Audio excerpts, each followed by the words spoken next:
We have two speakers tonight to talk about, well, speakers, discussion leads. It's a discussion, so as well, for the workshops all around computers. We have those at the start with who is people experience drivers, K-drivers, back mount, side mount. I didn't know what that meant. Just K-driver anymore.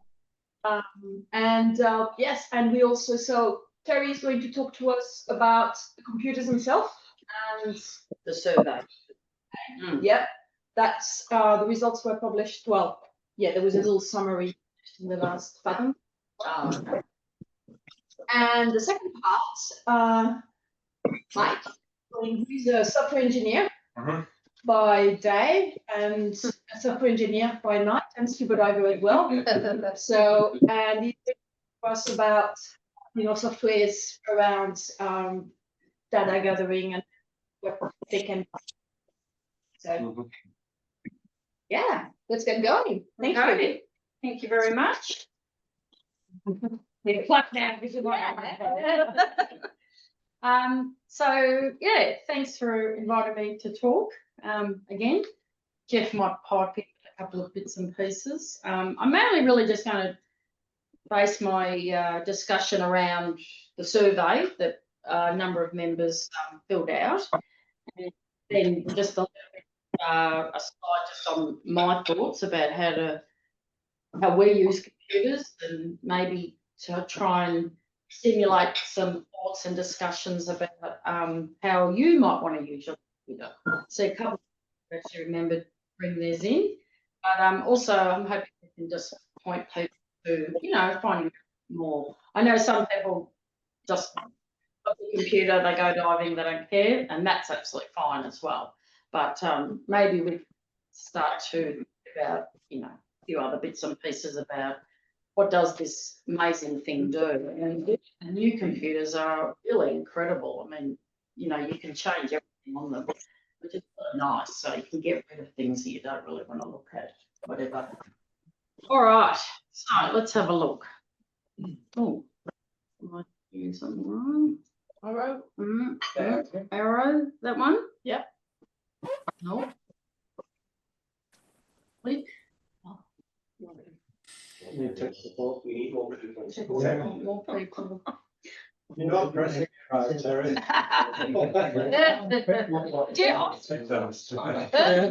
Sorry. Okay. No. I didn't realise that people have read the results, but anyway, those that haven't read the papers yet. This was the survey done months ago now, a couple of months ago. Yeah. Did everyone here reply to the survey? Yes, excellent. Okay, well, anyway, apparently there were 38 people, which I thought was very good. And yeah, it was interesting to see the breakdown of the different models, so the different brands at least.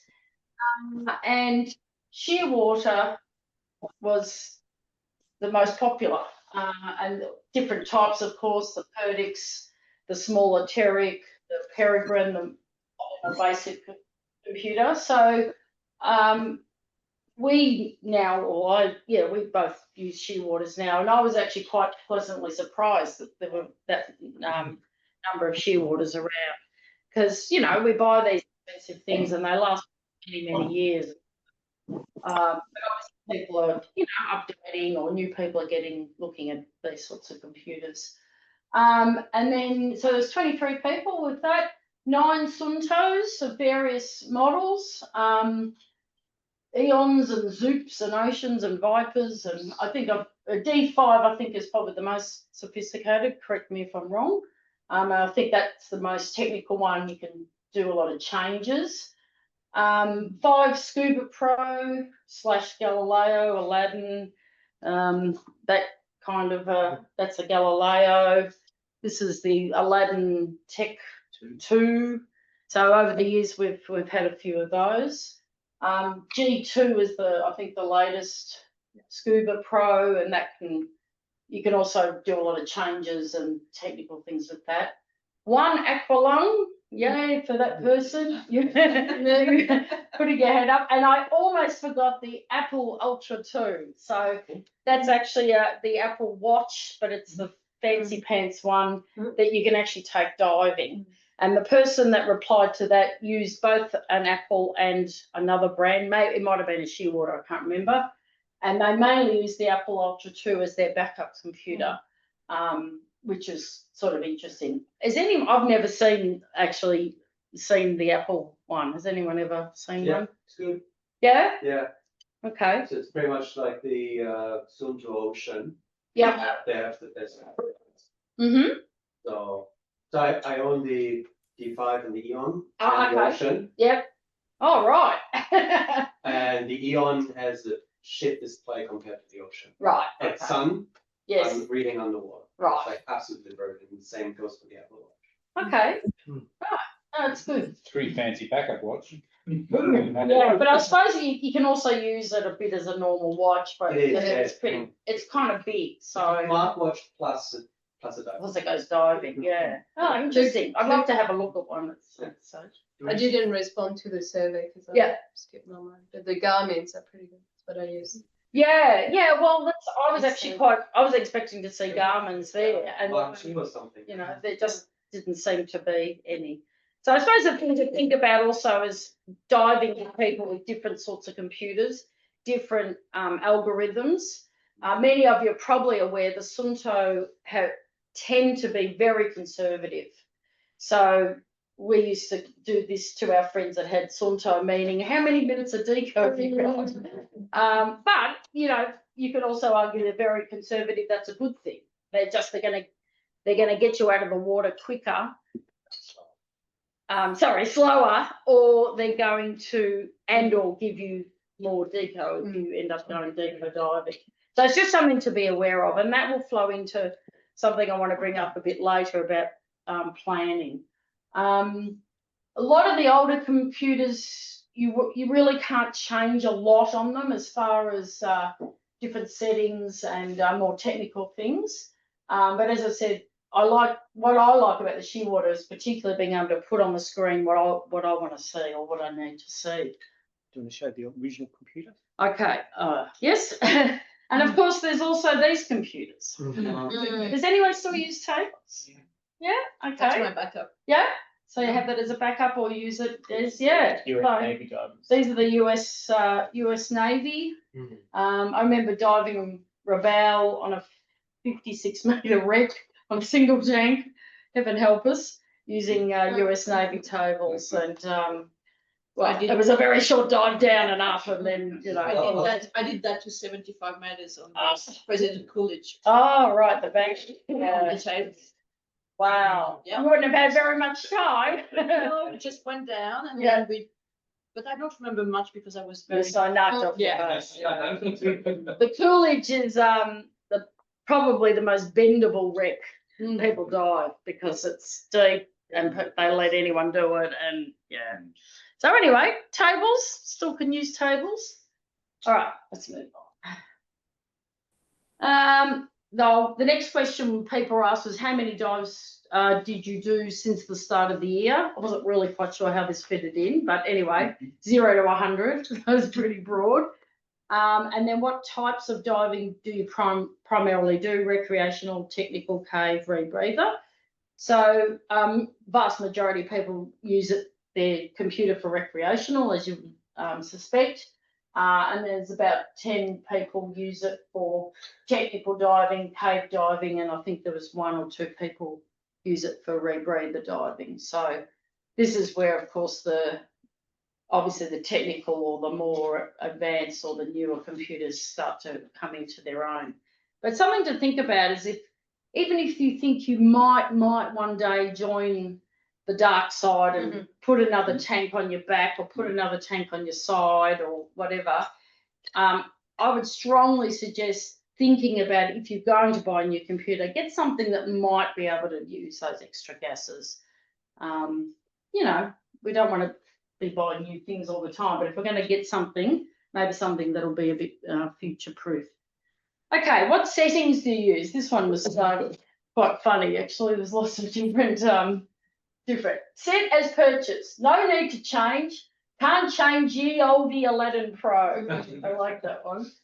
Air and nitrox. I mean, settings was a fairly broad question, but NDL, so no decompression limit. Plain Jane, whoever Jane is. Nitrox.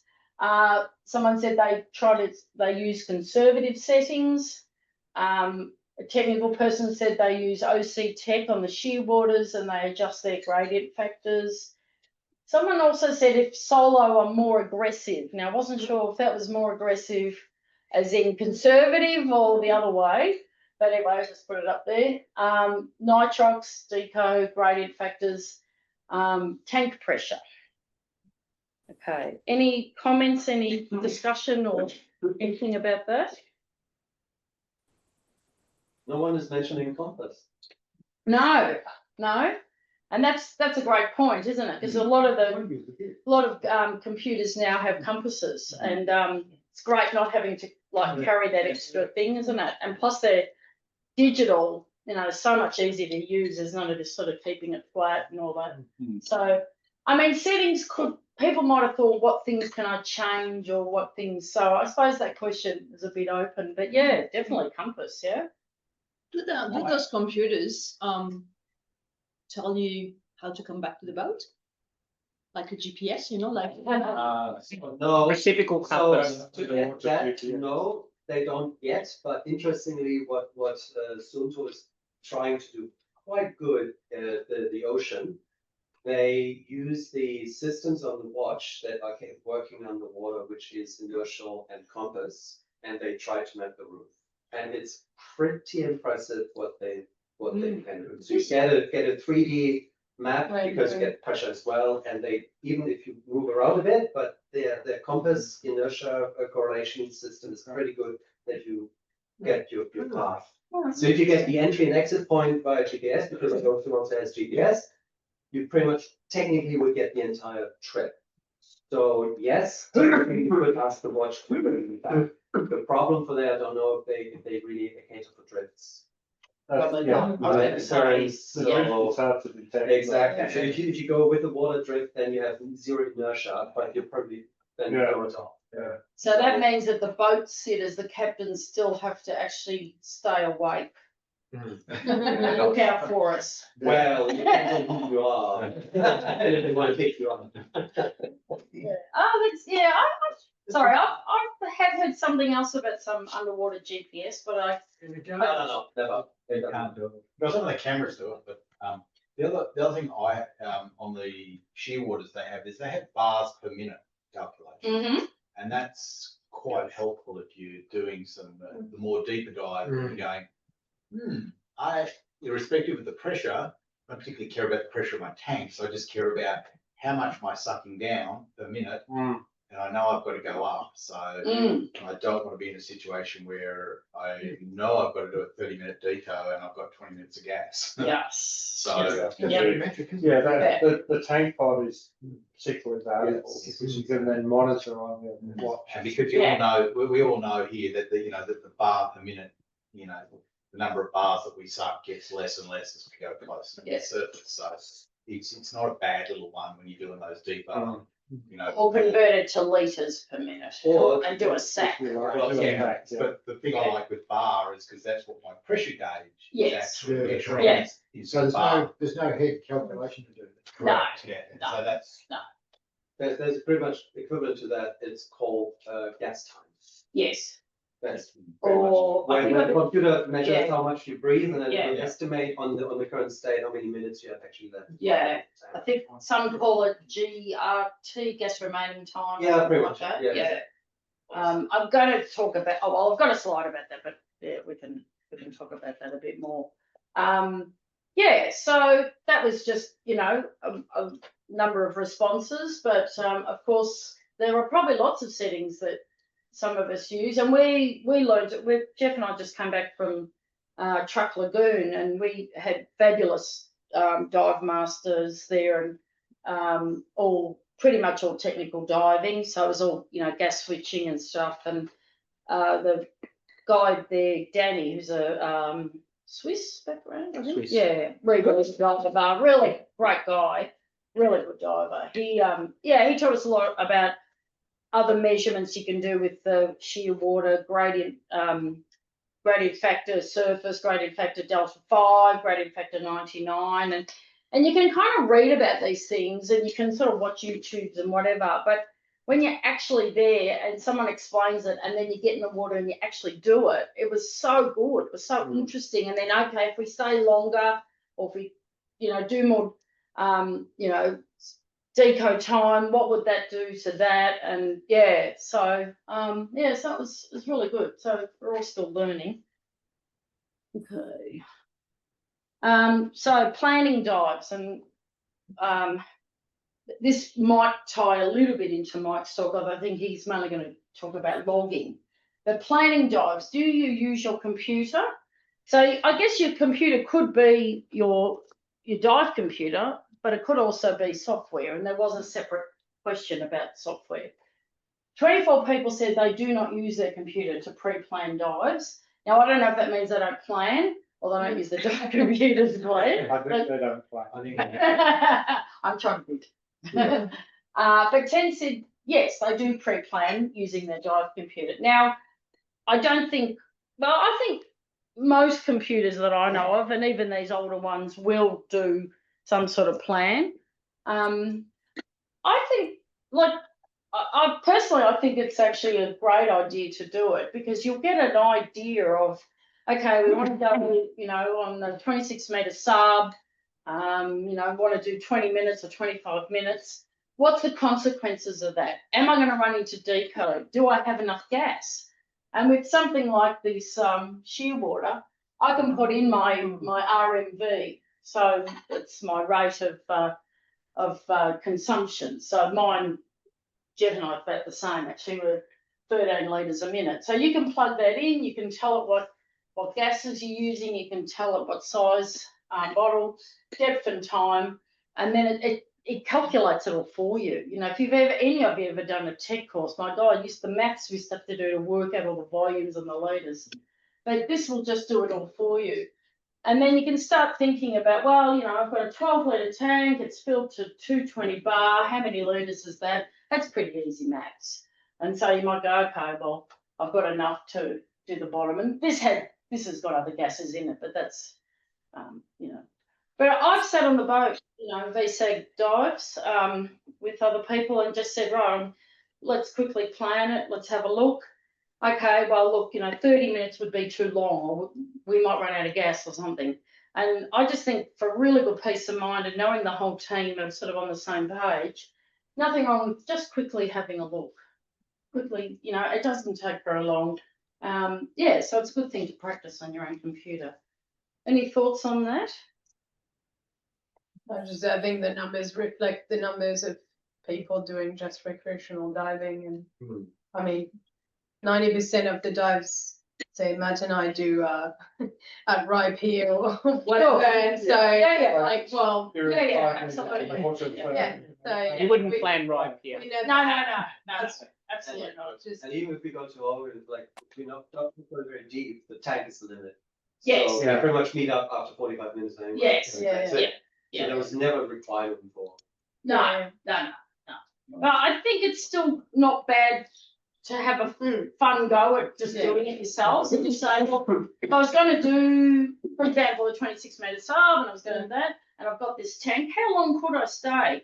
I mean, of course, when we're experienced divers, we get a very good feel for how much gas we can use or how much gas we do use and whatever. But I think, especially when you're in a bit of a mixed group on the boat, and you might not even know the people you're diving with, or you don't really know their, you know, capabilities or their gas consumption, I think it's not a bad idea to just quickly go through, because someone might say, oh, I'd like to do 45 minutes, but you go, well, you're not going to last, or we're going to get so much deco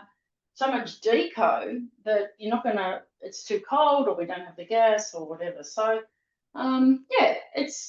if you take away one little thing from tonight, I would say go home, have a look at your dive planning on your computer. That would be my. Maybe one other thought is, before you ask on the water, what's your NDL, you could check it out on the boat and figure out if Yes. you're in a group of 4, Yes. who has the shortest. Yeah. And that's the person who defines when to go up. Yeah, exactly. Yep. That's right. That's right. Especially if you're in a mixed computer group. Yeah, exactly. Yeah. So no, that's a great. Which that's probably a good still idea. people will always be. They Party can poopers. go on the other boat. Yeah, exactly. Go to the boat and the professional.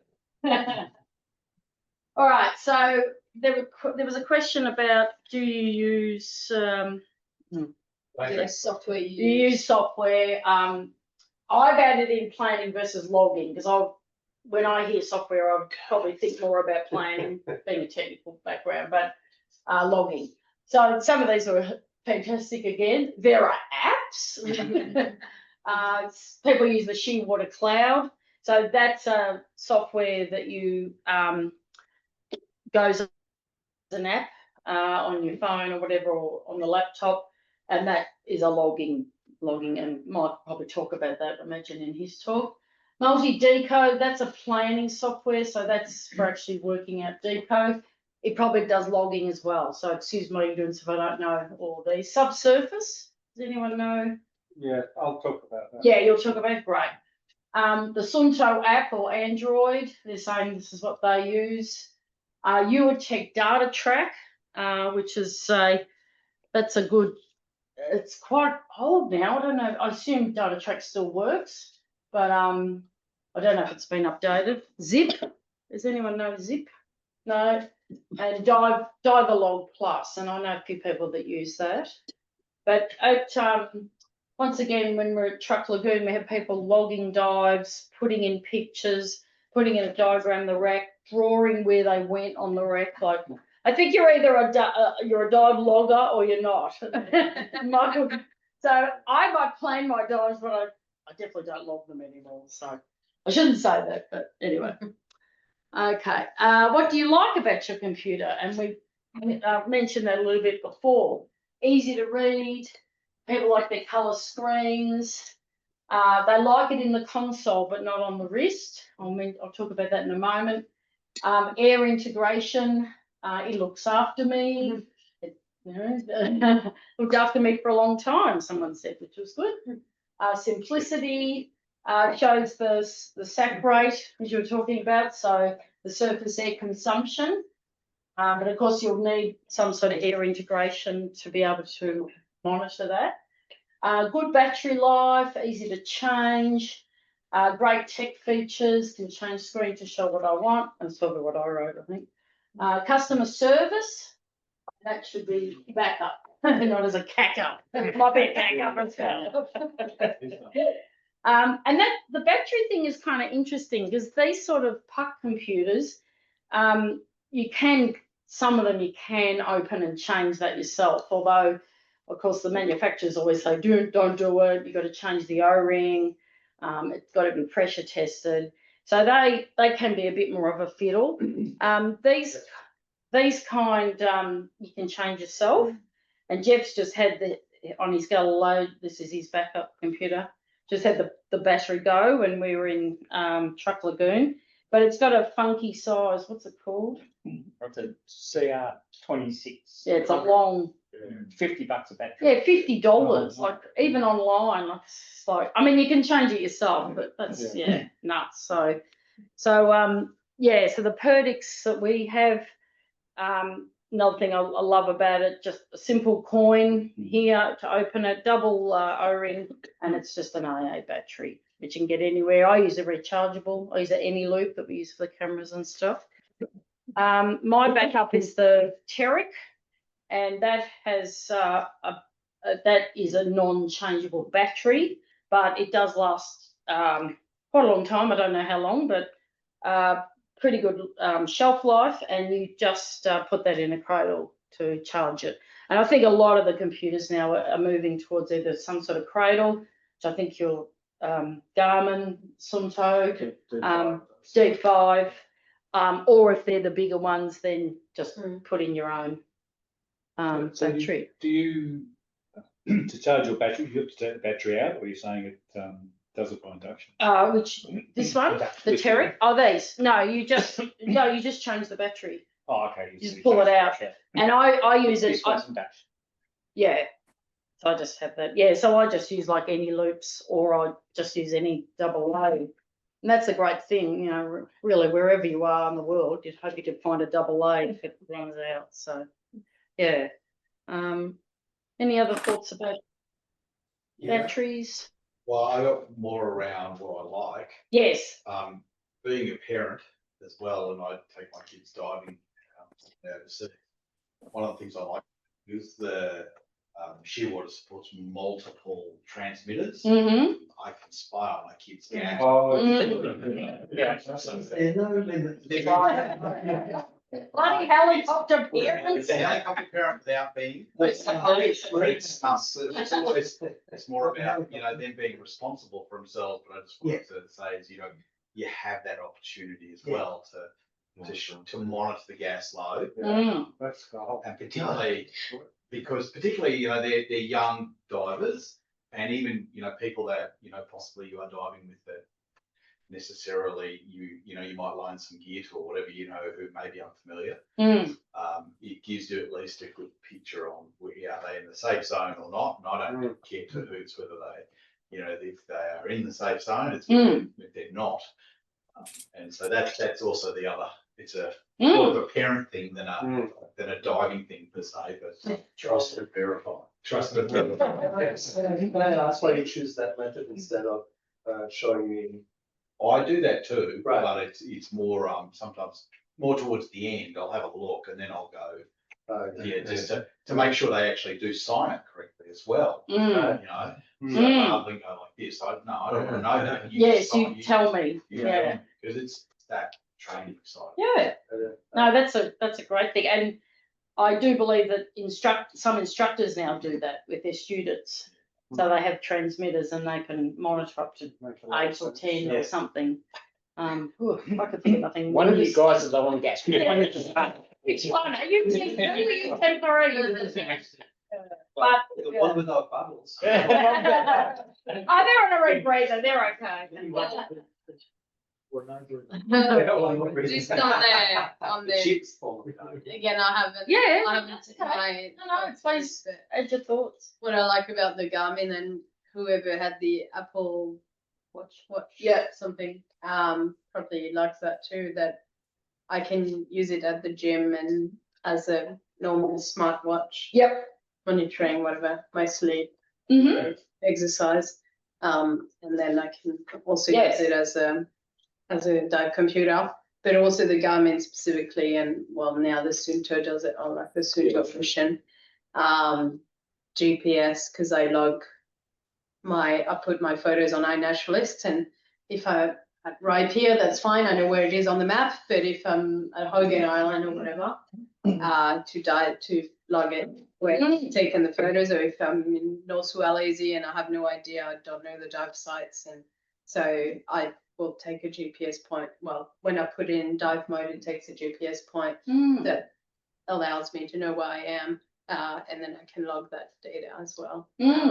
That's really good. That's why I specifically switched to that one, and then we had discussions of whether at the same time the Sunto Ocean was released, and so I don't know, but I'm pretty glad that I got the Garmin instead of the Sunto. It's a smartwatch anyway. Yeah. So it it's depends on amazing. everyone's goals, but for me, that's perfect with the GPS. Yeah, I hadn't. Something I hadn't even thought about. I guess when you take photos, you've got the GPS or the location, but then not on the water. Not underwater. That's right. Yeah. Ah, that's fantastic. Yeah, that's a great point. All right. So these are just a few extra points. This is kind of my thoughts a bit. As I said before, get to know your computer. Like, you might have had it for a long time and you're really not aware of what it actually could do, what sort of settings. Of course, if it's new, you know, have a good play, do shallow dives under Raipia or whatever, you know, just to, even if you've got your old computer, wear the two, compare them. read the manual. Now, Jeff will say that I never read the manual. And, you know, often they don't even come with manuals now. But, yeah, have a look through online or have a look at, a lot of them will do like a dive simulation on the web. So I know the scuba pros used to, and I know the shearwaters do, and I'm sure they all do. They'll take you through a dive.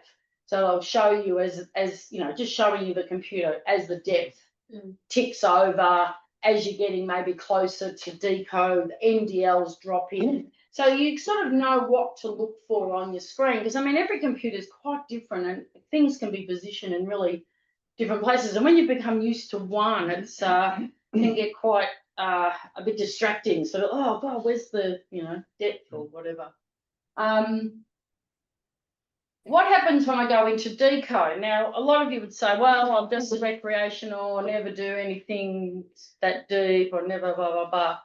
But when you are over 10 meters or whatever, you go on holidays, you do multi-day dives, the chances are you can easily get very close to deco. So if you did nibble into deco for some reason, even if you didn't, you're planning not to, I think it's really good to know what it looks like, how to read it, you know, where is it going to appear?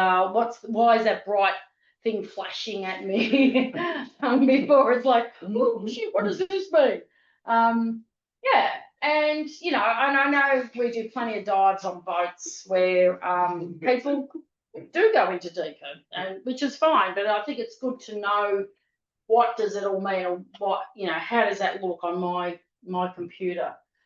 The other thing I wanted to touch on, and I'm not saying anyone in the club does it, but we had a new diver on the Truck Lagoon, which was a bit interesting, recreational diver. She sort of went in, you know, she had deco, she had stage tanks, she was very well managed and everything, even though she wasn't trained in deco diving at all. But she would clear her deco. We had beautiful bar, beautiful divers lift to take you up, you know, didn't have to do anything. But initially, it looked to us anyway, didn't it, that she would clear her deco and then surface. So you think about our no decompression diving we do, we always do a safety stop, yeah? 5 minutes, 10 minutes, you know, if you're doing multi-day, multi-diving. So just remember that if you have deco and you clear deco, you then, on top of that, have to do a safety stop. So it's just something to remember that, okay, that's done. Now I need to add on my 5 or 10 minutes. I'm not trying to teach people how to dive, but just remember it. But wouldn't your computer reminded her? Because yes, if I run into deco with my Sunto, Have you done that? yeah. Oh, Amma, under IPN. Yeah, of course. It still would like you to do this classic. Not all computers. I mean, you have to. Some of them will count down for you. Some count up, but some just don't have that feature. So you think of older computers, most of them didn't have that timer feature. You would just finish it and off you go. Yeah. So, and you can also set it for different amounts. So I've got mine. My shearwater's set for it'll count up. So as soon as I've got to my 5 meter or whatever depth I've set, or I've cleared my deco, it'll just start counting for me. But some people count down, count up. Yeah. I mean, it's a good point, yes, and it's another great feature. And if you don't know how to use it on your computer, then it's a good thing to look at. But yeah, the older ones don't always have that. Yep, no, that's a good question. Right, where should I wear my computer? Does anyone wear it on their arms? Yes. Most, yeah. Left, right, Right. right. Where the buttons are not close to my wrist, because they will be pressed. Okay. Away from the. When you Correct. Yeah. So the Sunto has Oh, the big one has on the right side. Okay. In my wrist seals when I do this, you suddenly change something. I'm like, Yeah, it's not ideal, But is if you it? want to do a controlled up because there has been a problem or whatever, you want to be able to control your VCD and check your. So if you have it, Stop your hands. yeah, if you have it, you know, Stop if- your hands. Yeah, which fits because my VCD, yeah, exactly, my VCD is on that side. So yeah, Yeah. So You that's. can do them, wear it on the inside. Well, I do that. I wear it on the inside because it protects it. Yeah. So if I'm cave diving or something, and also when I'm just sitting at a safety stop, I actually quite like it like that. Yeah, because it's easy to see. Yeah, so I wear mine on both because I usually carry two, only because I don't have enough real estate to put two on my little arm. But I like it on the right because exactly what Sandrine said. The left is your buoyancy. On the right, because I'm doing my buoyancy. Yeah, that's the light there. But I've got it on both. Yeah. So there are different, but it's good to think through, okay? Real estate, you know, buoyancy, lights, donating long hoses. So yeah, just something to think about. Some people still, I think one person said they still like theirs in a console. That's okay. I mean, the good thing with the console, it's all there and you're not, maybe won't forget to take your computer. But I personally don't really like sort of looking it up and reading it all the time. A lot of them, like the pucks, some of them are in a console. You can actually pop them out of the console and buy a strap and put it on your wrist. So Maybe another comment, it's quite interesting that no one mentioned head-up display. Or mass monitors. Yeah. Scuba or something. yeah, I mean, there's Why not not? that many available and they're really expensive. Yeah. But we have a friend that only has one use arm that he can use, and he's just bought a Scuba Pro, and he loves it. Yeah. now soon we'll have them within the mask where the display will be on the mask. Yeah. And then you lose your mask and that would be. And that's yeah. Bungee, so just I've changed my computer. So the Shearwater, for example, the Perdix has two straps which clip in. These sort, you know, you're sitting there and you're on the boat, trying to get on, and, you know, you're wrestling with it. I got sick of that. So I went to Bungee. I downloaded a fabulous YouTube about different ways of tying them in. This one's quite good because you can adjust the knots and you can adjust the tightness of it. And I've also got my little knife, my line cutter, thank you. So I can put this on for my dry suit. It fits very comfortably, or I can pull it all the way up on a wetsuit because it's going to be looser. So yeah, I just find that very quick and easy.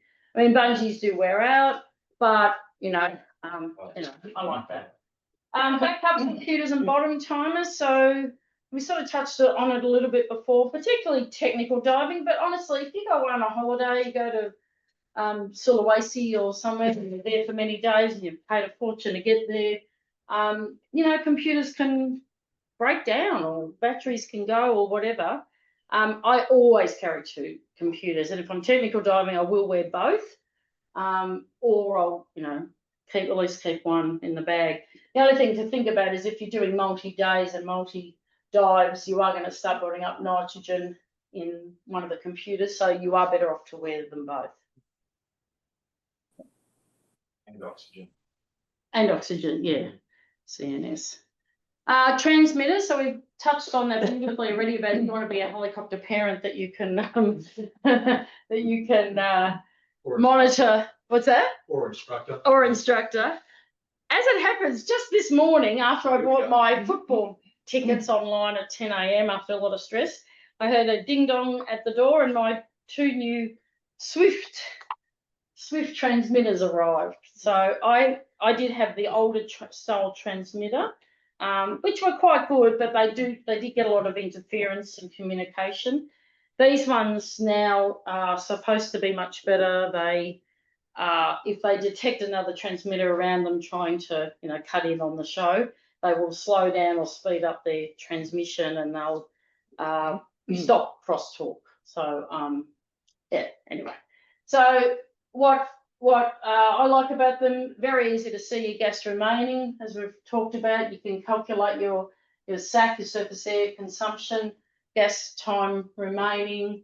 They are fantastic for side mounting because we have to swap our tanks, we have to swap our regs over all the time and stages. And I believe there's less failure points. If you put that straight onto a second stage and you now have gotten rid of the spindle, the spigot, is it? Spigot, I always get that name wrong. Spigot, the little thing that goes in there, the hose, yeah, an extra O-ring. If you put that straight in, you, in theory, have less failure points. The cons, they are expensive. You can get some lost cons, cross-talk problems, particularly with the older style transmitters, pods. They do need a battery. And some people suggest it's more prone to possible damage. So if that is on your regulator, I've heard people talk about that someone thinks that's a handle and they grab it to lift the. I mean, the way to come around that is either to have it down close underneath or to add on that small hose. That does add failure points, but at least it would sort of tuck it away. Some people put it along their regulator hose. Anyway, I'm fairly new to them. I bought a couple second-hand last year, mainly for side mounting. I was originally like, oh, no, we don't need that rubbish. Oh, who needs all that technical, something else to go wrong. But now I really love them. Just having the gas there all the time. And, things like the sack and just, Also changing gases too, particularly you're doing technical. Yeah. The great thing is that it will dive plan and it will, as you change gases, it will keep track of your nitrogen and your CNS. Yeah, because it knows what it knows what it's consuming because it's using the transmitters, but you've assigned this one on your oxygen, 50% oxygen, this one on my standard air, and you just have to tell when you swap the gases. So it's But with all this is about, I guess, is dive within the limits. Yes, of course. So if we're not advocating you to try and switch gases and do those sorts of things with the new equipment. It's more you have the capability and do it, then it's. And I think it makes people very aware of their consumption. Yes. And as you say, you might be swimming along and you're aware that you're breathing hard, but you go, oh, it's up to 20 or whatever. And so you might think, do we slow down? Do we turn around? Do we think about the current? Do we just relax a bit? Just because you've got a hard number in front of you. So, anyway, something to think about for the future. And that's what I was also saying about if you're going to buy a new computer and future-proofing, maybe think about one that will take on air integration because it's something you might use in the future. Yes, they're more expensive, but often, rather than buying a whole new computer and then the transmitter, get the computer first. And that was all I was going to say. Any other discussion or? Yeah, what don't we like? What don't we like? Well, I don't think that question was actually asked, but That's the question. what don't we like? Well, I'm going to say, because I've observed this on many an occasion, particular dive computers that are out there. I'm going to say, I'm going back 5 years ago, sort of thing. Yeah. That if you missed a safety stop or you did something wrong, it would lock you out. Yes. Yeah. Yes. And I think that is one of the worst things possible that you can do because Yes. I don't know anyone that would go, oh gosh, I'm out in a boat and I've been locked out for my second dive. Forget that, I'll do that in the boat and off I go. Yeah. So there has to be some middle ground here, which I think that certain manufacturers just go, nope, which just drives bad behaviour. Yes. And I just want to point that out. Yeah, that's a good point. Whereas I know my shearwater here, it But it will just recalculate everything. Yeah. Because really you wanted to continue working as a proper dive watch. I had that with this one that I forgot to do. It told me I needed a stop, but I didn't do it. And then it said, right, you're locked out. And then if I dived again, it extended the lockout. Yeah. And it's like I'm on a dive holiday. I'm not going to not dive. And we're just unity up, and we all know It's a because mistake. what do we do? It's well, look, I'll just dive like you dive, Mike, and I'll just follow you around and, Yeah. and I'll work off your computer because it's working. And that's when you pull out your backup computer and throw the other one out. Well, it's probably Yeah. broken too. Yeah. Yeah. That's the. Yeah, that's a great point. Yeah, no, I agree. You can also, a lot of the computers now, you can, if you've forgotten to change the nitrox, Yes, that's the other one. you can actually do it underwater, or if you've got the other tank, if you've got other types of tanks put in, 32%, 30% or whatever, and even if they're turned off, you can actually turn them on underwater, and then it will calculate based on that. And that's great because, I'm sure we've all jumped in and thought, oh, shit. And getting back to your earlier point too, when we talk about like this, like I find my shear water's a safety thing for me. Mm-hmm. And that dive planning is a key thing. I don't necessarily use this for dive planning per se. Yeah. But what I did use when I went to truck was I had just my shear water. Then I would go back to dive tables and multi-deco, and I would actually have a slate. Yes. Right, 10 minutes longer, 5 minutes longer, 10 minutes longer, 20 minutes longer. And I would use that as my emergency stuff where I totally missed everything. So I had at least a plan on my slates there, and then I would just use that just for timing those different levels. So dive planning doesn't necessarily have to be on the computer at the last minute, but it's definitely a safety thing for when you more technical, because technical when you're that's kind of the rule. So just having that extra level of precaution on there to say, well, I'd like my dive computer's flooded, 60 meters, at least you can hang around with a mate or whatever and say, right, well, kind of plan it up. So yeah, no, it's a great point. And I mean, I didn't want to talk about technical too much tonight, but yeah, I mean, we probably use our computers a fair bit now, but we still run, if we're doing quite a deep dive, we'll still run a plan, we'll write it all out on our slates. I mean, the other thing you can do with computers is put them in gauge mode. yes. And so that just gives you your time and your depth. It doesn't do any calculation of nitrogen of your NDL. And that's often what people use them for, like technical diving, where they're just purely running their slate. Yeah. So, yeah, no, lots of weird and wonderful. All right, cool. Okay. Was that useful for people? Yeah. Peter, sorry, we were going to ask. No, I was Sorry. sorry. I was going to. Sorry. I was going to just say before we move on to flight computers Mm. and the logging on my. If you want to test your knowledge as well, Peter, Mossy, as usual, did a wonderful quiz there. So go and check it out. Ah. Good. Okay. Right. It's on the. It will be on the page on this. So yeah, one of the questions that came to my mind was, why log your dives? I mean, when you start out, you get a little book and you write things in, and it's kind of neat, like it's memory, so that's kind of cool. But then, there's technical information there, like water temperature, what suit, what weights you have, a dive profile, which is what your watch could give you, gas information, observations, who you dived with. I mean, you can attach photos to the dive depending on the software. So I'm just going to run through very quickly some candidates for dive loggers, and I asked Gemini to give me the top 5 dive logging apps. DiveMate 250 dive computers supported. You go, great, but it looks like it's dead in the water. It hasn't been updated in 7 years. It's Android only, so it's like, Deep Blue, they sell a watch, a Cosmic Plus watch, plus dive logging software, but they seem to be also out of business. This is the top heavy. Top 5. Pretty tragic. So there's clearly not a lot of money being spent in dive logging apps, Mike, you're using the wrong AI to answer. Maybe I am. Nice.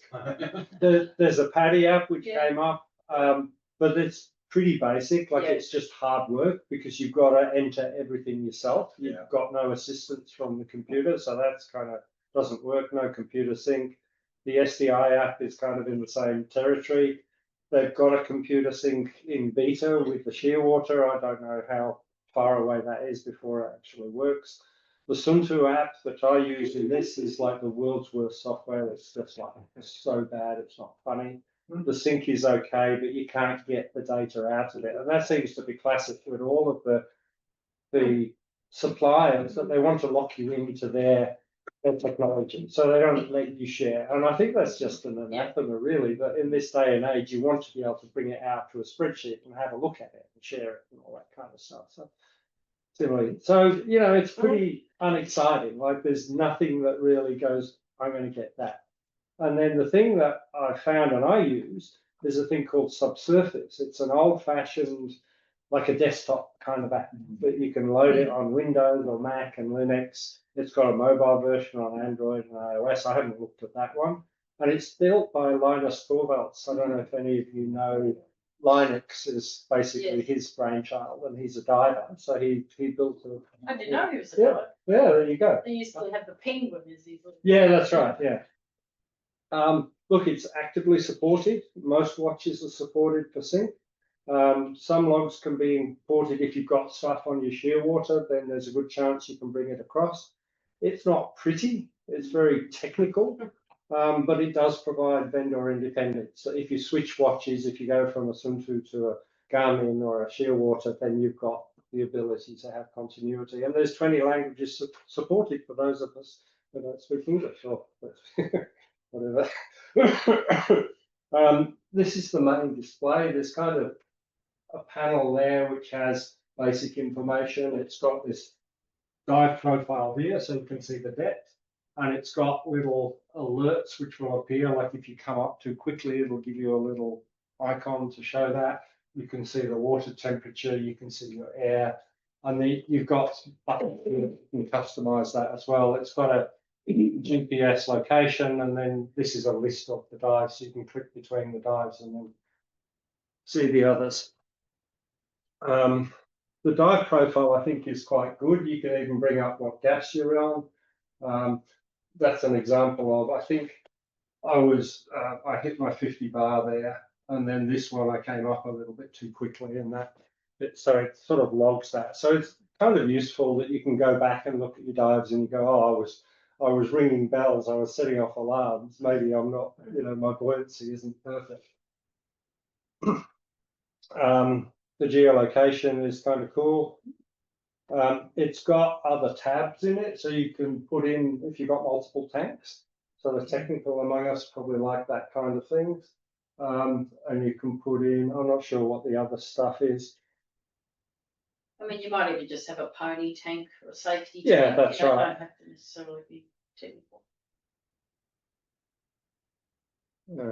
I'm missing a slide. I thought there was another one. So look, it's very technical software, but you know, technical divers are technical, so maybe it's not so bad. And I think it's the best of the worst bunch. You know, like there's nothing really competing with this. This is something that does work and it's stable. So, you know, if you're interested in having dive logging software, then I think it's useful to. Is it open source? It is open source, yeah. It's a free download, so you can install it. So, yeah, quite good. And you can. There's a cloud option as well, so you can actually back your data up to the cloud.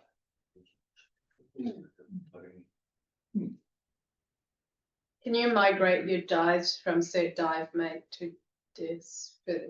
I don't know. There are some export formats. There's a thing called SD7 or something. So there's like 4 or 5 different standard formats, and there's one for Dan. Like if you want to send all your dive to Dan, then you can do that, and they have their own special format.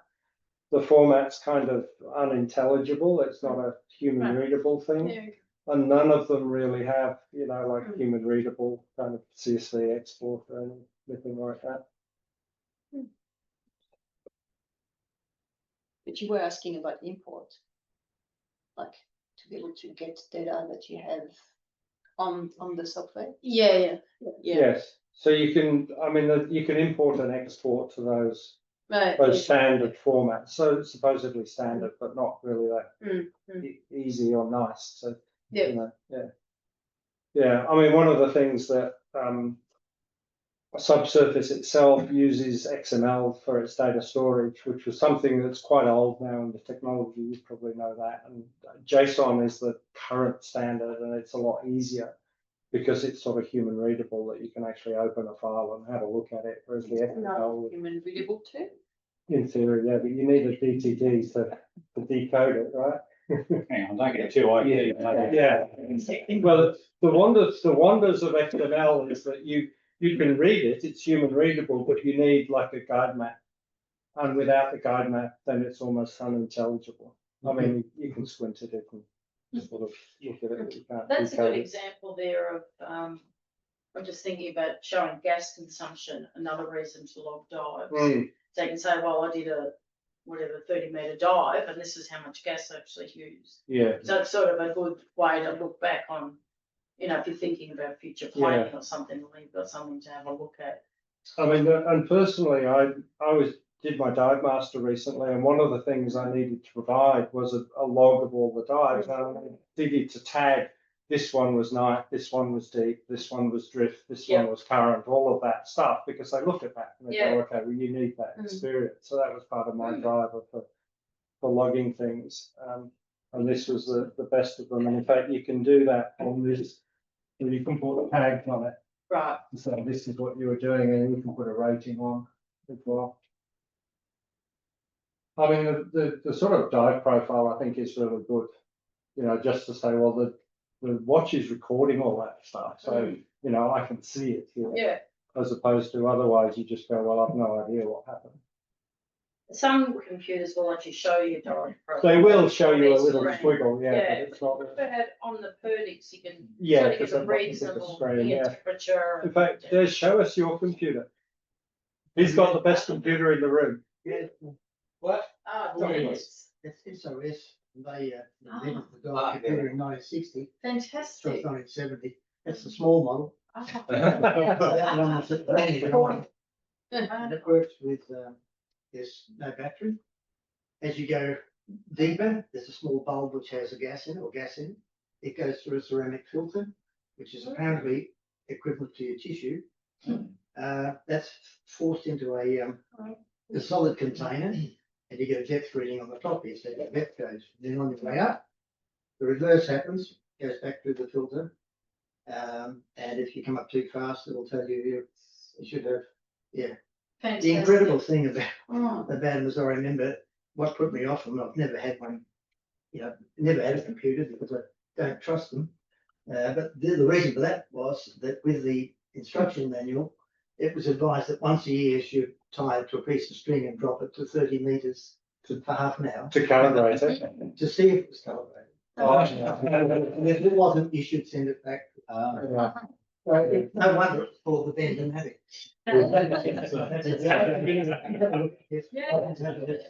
Bit of diving history there, dude. No said Boston Stockings fan. This is all over my head.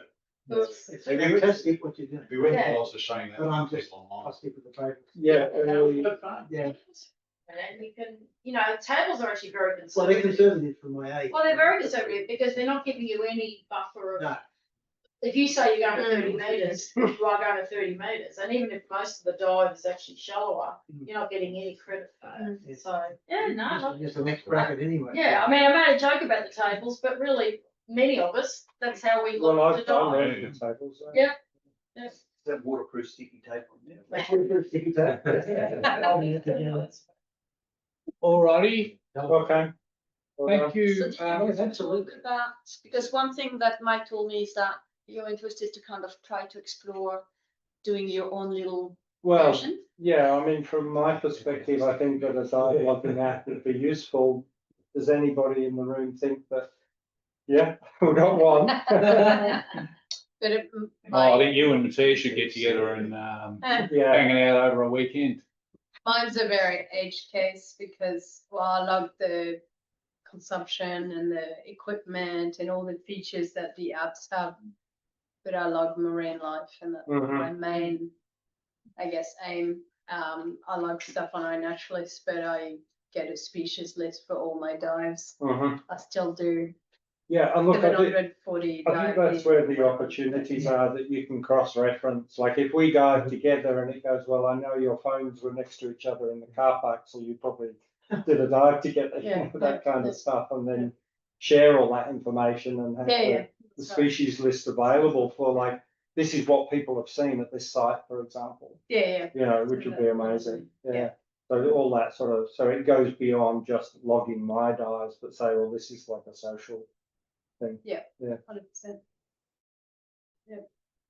Like the things I got out of Terry's talk was that, Oh, wow. yeah, you're able to establish 13 litres a minute or whatever it is, you know, it's probably quite handy to know where you, how much gas you are using. Yeah. Not that I I've never mean, done that, but I Yeah, can see that's a really, you don't have really good to, advantage. you don't have to do it on a dive computer. In fact, No. we did ours in our technical course. We sat at 5 Crunch the meters numbers. and we swam for 10 minutes. And we said, right, I've started with 100 bar, now I've got 50. So, Right. and we did it all manually, you know, Yeah. you do the Really equations. good. It's only now on newer computers, it's like, oh, we can actually put that in. Sure. But yeah, so, but it wasn't a bad exercise to go through and actually just know what it is. Yeah. So even if you're on the boat, you sort of, you know, it's not a competition, but you say, look, mine's 15, It's a competition. mine's 20, mine's 30. Yeah. Okay, well, let's go by you and we'll calculate around your, you know, your gas and yeah. I'd be happy to hang out with you because Yeah. you're gonna have heaps of air. One No, of- I'll go. One of the traces you can do is your surface air consumption, and I noticed that I was doing dives, and when I first went in the water, the first 2 minutes, I was gulping through the air because I was stressed, right? Yeah. So I worked out this strategy where I'd chill at the surface and I'd just go, you know, and just like Good position. take all of the anxiety out, and I found that my surface air consumption when I started the dive was way better because I'd relaxed myself. And I didn't waste that, you know, all that air when I'm sort of like, oh, we're going down, and you know, is somebody here and somebody there, and you know, Yeah, that's good. yeah. Oh, very interesting. So that was the main software you found, there's nothing else. Each of the computer, Sunto, Scuba Pro, they've all got their own logging software. They do, yeah. So I'm not too sure that an independent tool like this adds to what you're trying to do. Well, the problem is if you switch to one to the other. Yeah, okay, Then then you lose the lose, history, you lose your so- marks, yeah. You Yeah. have to keep the that's the Sunto app issues of alive. lines here. Yeah, if it, of course. Oh, you want, how do we No. show it? So the top four, the top Oh, yeah, four we- files. we- So we- you were just here. Like, This one, they don't You do don't it. need to show it online as well. Okay. Up to the camera. Can we see that? Stop sharing. Okay. Yeah. That one, the little red Sure, I button. get that ain't me, so. All right. But This, it's better as a scientist. Oh. this is the pneumatic Taking back a bit, back a bit. type computer. Yeah, It's called, No, it is. And then this, what's it, is this a data? That's a depth gauge. A You depth have a gauge. bubble on the outside, and it tells you as you put it down, it tells you, it tells you how deep you are going to face. I actually grabbed a photo and I'll, somebody was selling it. Just a bubble is just on market. Ah, okay. And you have, I'm you not have. serious. Ah, different thing. I used to have that on my watch, my first time down. Okay. Right, thank you to Mike and Terri. It's nice to dig into these aspects, isn't it? These technical aspects. Lots of new things to think about. So thanks, guys, for your efforts there.